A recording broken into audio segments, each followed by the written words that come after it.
CAA पर रोक लगाने से सुप्रीम कोर्ट ने इनकार कर दिया है। नागरिकता देने पर कोई रोक नहीं है। सुप्रीम कोर्ट ने यह कहा है 9 अप्रैल को होगी मामले में अगली सुनवाई।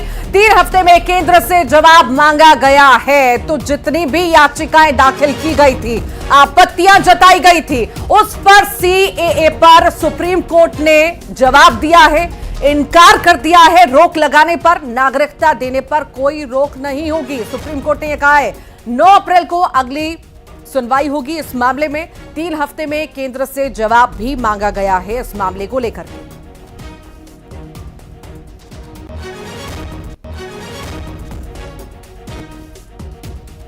तो सीएए लागू हुआ, उसके बाद से ही कहीं पर खुशी, कहीं पर आपत्तियां, और इसी बीच कई सारी आपत्तियां, लोगों ने याचिकाएं दाखिल की और उसके बाद जो है सुप्रीम कोर्ट ने सुनवाई की। सुनवाई में यही कहा कि इस पर रोक नहीं लगाई जाएगी। साथ ही साथ 9 अप्रैल को अगली सुनवाई होगी। 3 हफ्ते के अंदर केंद्र से भी जवाब सुप्रीम कोर्ट के द्वारा मांगा गया है।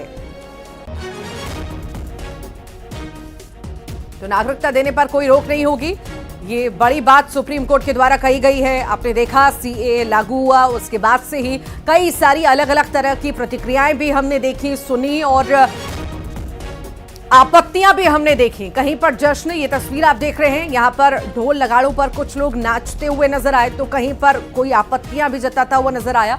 और इसी बीच सुप्रीम कोर्ट ने ये बड़ी बात कही है। ज्यादा जानकारी के लिए शंकर आनंद हमारे साथ जुड़ गए हैं। शंकर, सुप्रीम कोर्ट ने बड़ी बात कही है, सीएए पर रोक नहीं लगेगी। निश्चित तौर पर देखिए, एक बहुत बड़ा ये जैसे आदेश जो है माना जा सकता है सीएए पे, जिस तरह से सुप्रीम कोर्ट का एक बड़ा आदेश आया है। और इस मामले पे उस कोर्ट में सुनवाई के दौरान जब दोनों पक्ष की दलील जो है दी गई और उसके बाद सीएए के मामले पे नियमों की अधिसूचना पर रोक पर केंद्र सरकार केंद्र के द्वारा जिस तरह से जवाब जो है वो दाखिल करेगा, और इस मामले पर अगली सुनवाई का जो वक्त मुकर्रर किया गया है वो 9 अप्रैल को किया गया है। इसके साथ ही सुप्रीम कोर्ट ने आज अधिसूचना पर रोक लगाने के याचिकाकर्ताओं की मांग को भी स्वीकार नहीं किया है। इसके साथ ही सुप्रीम कोर्ट ने इस मामले की सुनवाई के दौरान ये भी कहा है कि वह केंद्र के जवाब का मिलने के बाद ही इस मामले पर फैसला करेगा।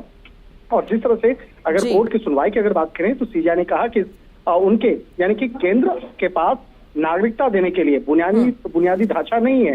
उन्हें त्रिस्तरीय मतलब कि 3rd लेयर का जो एक कमेटी है उसको गठित करना होगा। तो इस तरह से कहा जा सकता है कि आज सुप्रीम कोर्ट के अंदर में जो जिस तरह से तमाम दलीलों को दिया गया, दोनों पक्षों की दलीलों को सुना गया, और उसके बाद इस कोर्ट के द्वारा जो ऑब्जर्वेशन है वो सामने आया है। शंकर, और सुप्रीम बहुत बहुत शुक्रिया फिलहाल जानकारी को साझा करने के लिए।